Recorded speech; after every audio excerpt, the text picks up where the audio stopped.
et rebonjour pour la question 7 et dernière question de notre TD logique.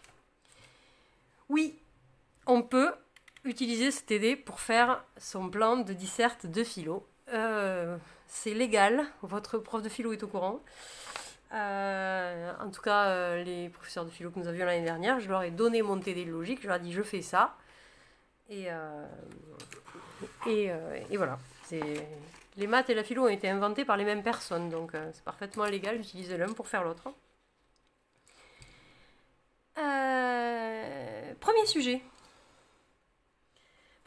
Alors je ne dis pas que ça fait votre dissertation. Je dis que si vous n'avez pas d'idée, que vous n'avez pas de plan, ça peut vraiment vous sauver la mise en vous donnant, disons, un plan qui est mieux que rien. Voilà. C'est vraiment mieux que rien. Ça vous donne un point de départ. Après, ça ne veut pas dire qu'il ne faut pas travailler, mais c'est un point de départ. Donc, premier sujet.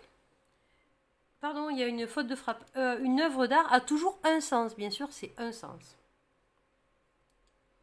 Donc, je vais dire que cette phrase, une œuvre d'art a toujours un sens, pourrait s'écrire « Si je suis une œuvre d'art, alors j'ai un sens ». Donc, ça serait P... être une œuvre d'art. J'écris pas très bien, c'est pour ça que je fais beaucoup de polycopier. Hein. Désolée. Q, ça serait avoir un sens. Donc ce sujet pourrait s'écrire est-ce que on a bien P implique Q? Est-ce que si je suis une œuvre d'art, alors j'ai un sens? Et ça c'est formidable parce que ça vous donne votre plan. Votre première partie pourrait être qu'est-ce que c'est qu'une œuvre d'art? Donc là, il y a plein d'ouvertures comme des choses sur l'art brut, vous pouvez parler de Basquiat, vous pouvez parler des surréalistes, vous pouvez parler de plein de choses comme ça. Et ensuite, Q,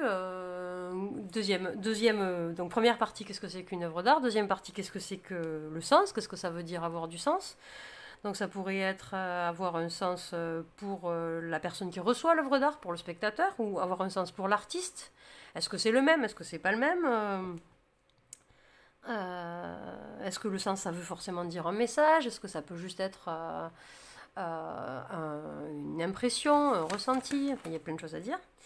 Et troisième partie, est-ce que l'un implique l'autre? Est-ce que si je suis une œuvre d'art, alors j'ai forcément un sens? Et donc, vous avez votre plan. Je ne dis pas que vous avez le dissert, je dis que vous avez le plan. Mais c'est déjà pas mal. Bien.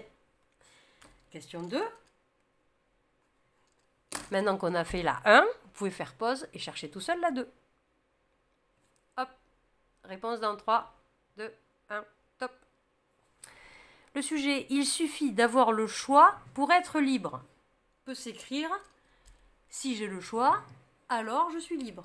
Donc P, ça serait avoir le choix. Q, ça serait être libre.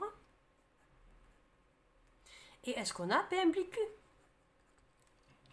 Ah, je ne sais pas, de toute façon, il n'y a pas de réponse, hein, c'est de la philo.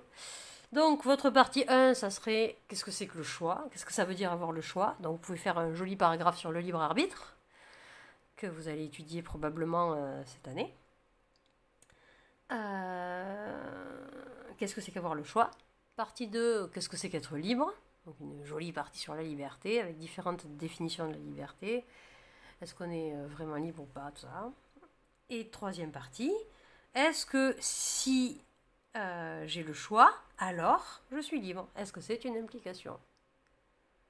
Et voilà, je ne vous garantis pas une super note en philo, mais moi j'ai fait tous mes plans de dissert de philo comme ça, et ça m'a plutôt très très bien réussi. Mais voilà, vous pouvez essayer, hein. Voilà, bonne journée, à la prochaine fois, au revoir.